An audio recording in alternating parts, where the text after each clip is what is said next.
everybody, I've gotten a lot of requests. People want me to show how I make my Crested Gecko bin housing. I've done this for the hatchlings, but I want to show how I do a bin for a larger gecko or a pair of geckos. I like to use bins because they help hold in the humidity.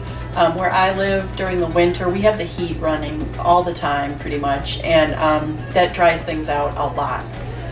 So this plastic helps hold in a lot of the humidity. It's also a lot lighter than dealing with glass. You can just pick it up and move it no problem. If you have some of the heavier glass enclosures, they look really nice, but they can get a little bit much when you have a lot of geckos. And they're also really easy to clean.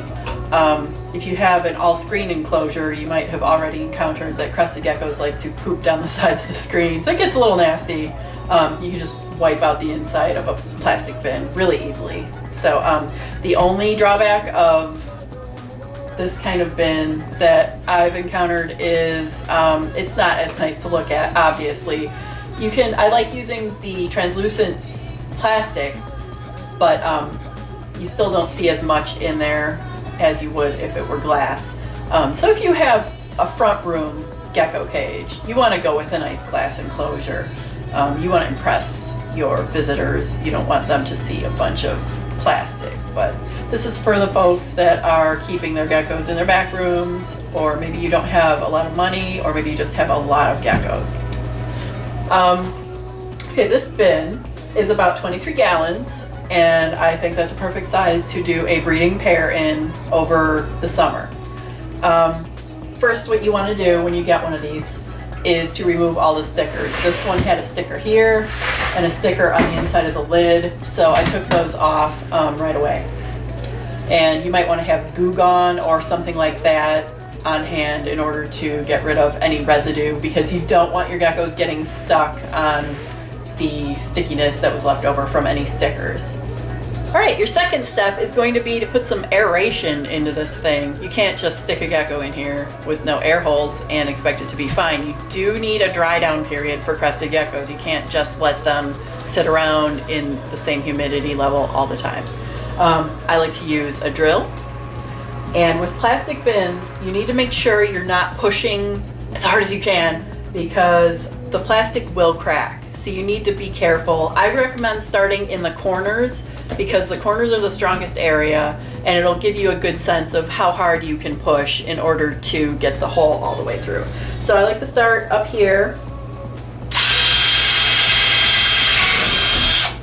Got one hole.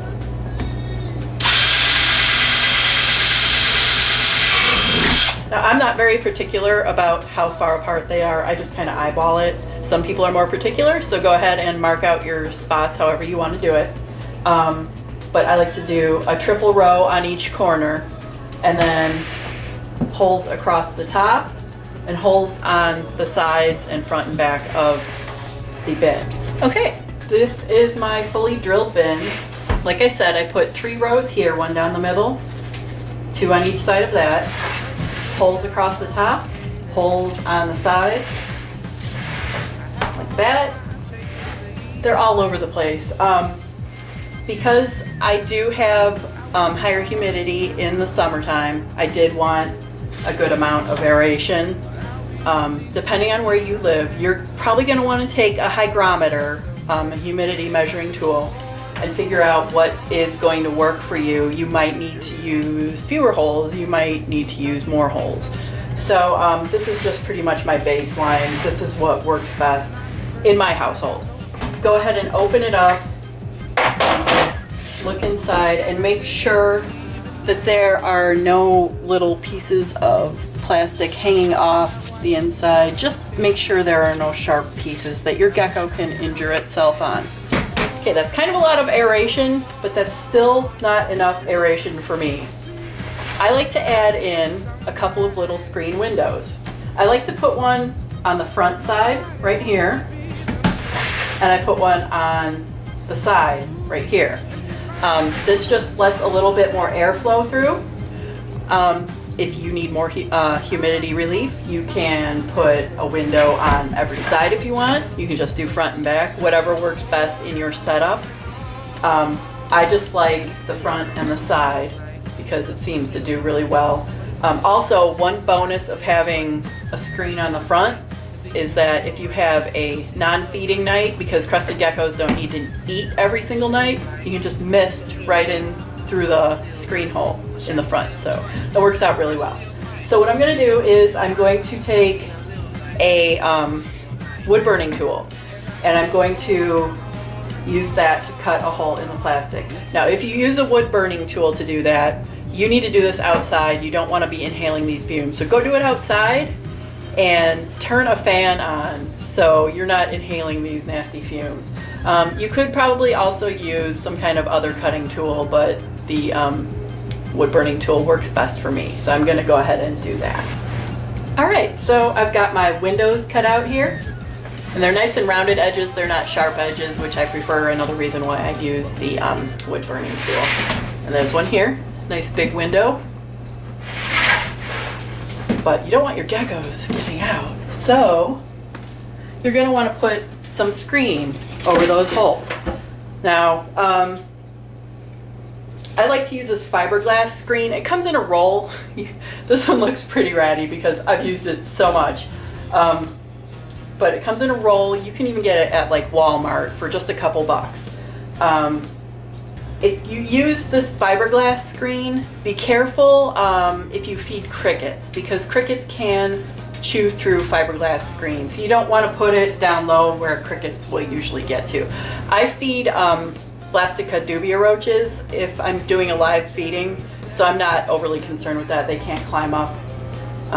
But just something to keep aware of if you're doing this with cricket feeding. So what I'm going to do to make this little screen window here is use a hot glue gun, and I'm going to tack it on.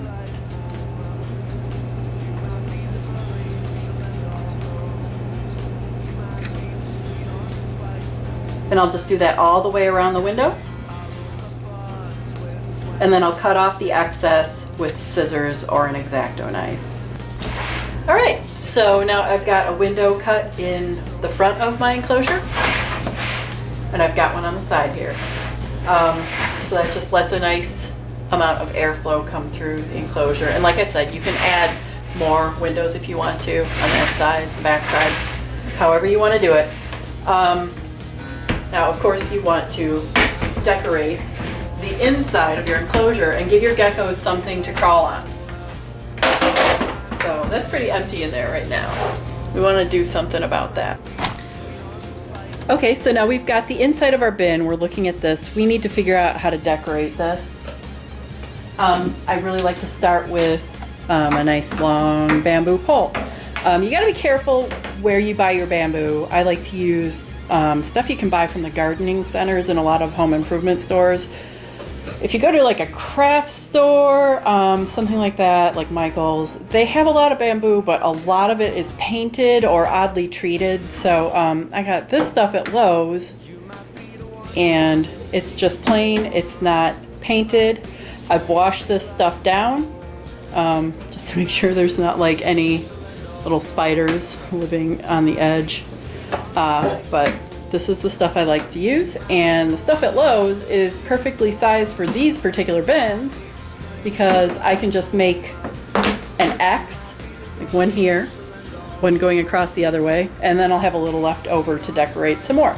So I'm going to go ahead and cut those, and I'll show you what I got.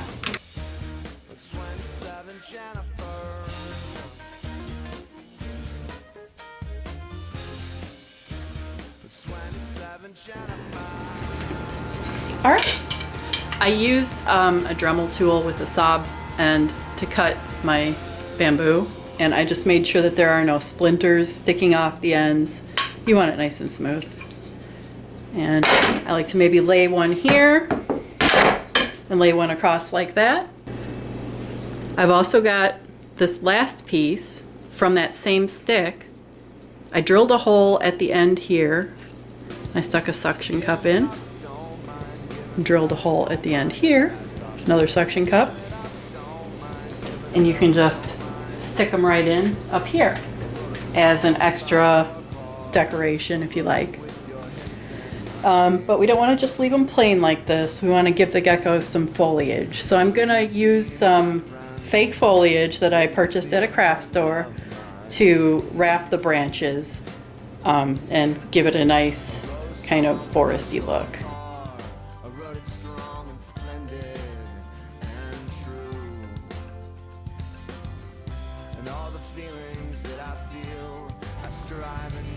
Taking a look inside, we've got our little X branches there, and we've got our cross branch there, and they're all covered in leaves.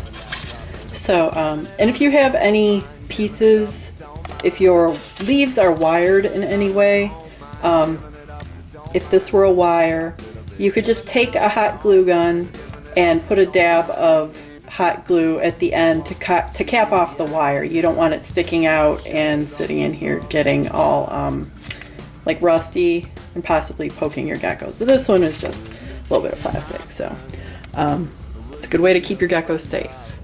Anyway, we need to decorate the rest of the bin and then we'll be done. Okay, I've got the branches in. I've also got the lay box in the far corner there. For other hides on the ground, I like to use these coconut halves, or you can just take a flower pot, cook a hole in the side of one, and turn it upside down. Those make decent hides. You could also use paper towel tubes, as long as they're going to be thrown out anyway. They're replaceable, you know, and the geckos actually really do like them, so I like using those. And I do like including a water dish. So this is just a peanut butter jar lid. That's all that is. And I would put water in there once the gecko is in there. And I also really like these food ledges that are magnetic. They're super strong, so you can pretty much stick them anywhere. But it gives the geckos one more thing to climb on. It sticks really well in the plastic bin. So you can put the food in there. You can also use a suction cup soap dish if you want to, but I like the way the ledges look, so I use those. But yeah, other than that, you just want to add your gecko, and you've got the lay box, so females would be ready to go anytime. And that's pretty much it. Thanks for watching.